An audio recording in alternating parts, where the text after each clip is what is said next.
7,000 pesos. Mao kini ang matag adlaw nga target nga kita sa konduktor nga si Andrew ug sa iyang kaubang driver sa ilang pagpamasada sulod sa 12 oras. Ang maong kota mao ang iyang gitumbok nga hinungdan nga dunay mga higayon nga sobra pa sa gitugutan nga gidaghanon sa pasahero ang ilang pabarugon sa ilang gipasada nga modern jeep.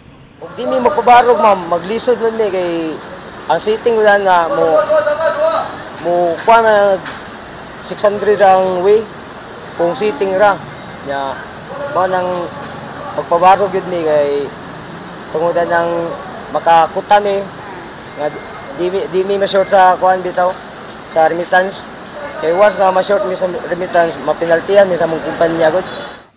Gawas sa daghang mga pasahero nga mamasin makasakay, ang sitwasyon ni Andrew ni usa sa hinungdan maong nagpabiling dakong problema dinhi sa Sugbo ang overloading.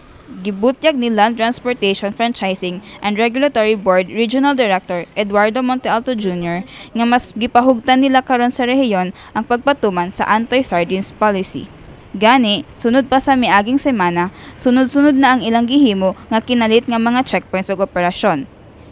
Last week, ang kadaghanan nato na kita sa basis kay ang bus magud sa terminal wa na sila violation kay na may daghang makakita pero kumpiyansa lang sila kay dito sa along the way kung asa na sila provincial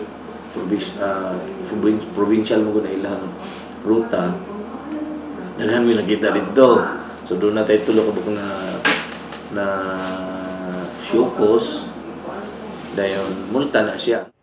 Gisugdan na nila ang pagpamulta sa mga operators sa mga modernong jeep o bus nga nakalapas sa lagda. 5,000 first offense, second offense is 10,000, then third offense 15,000 and possible impoundment of 30 days and the worst, pwede makancel ang franchise kung recidivist na yun. Taliwa sa pipila ka mga pasero nga mipadayag sa kalisod sa pagsakay karon nga mas strikto na nga gipatuman ang no overloading. Dunay mga commuter nga sama ni Brian Martinez nga mihangop sa maong polisiya alang sa mas luwas ug hamugaway nila nga pagbiyahe. Uyon ko sa ilahang policy nga nari specific nga tao kung pila ka bukang magbarog kay para likay lang pud sa mga accidents ba. So, suportado ka nga policy? For me, yes, suportado ka. Kini si Teresa Fela Candazo, USC Com intern alang sa MyTV Cebu.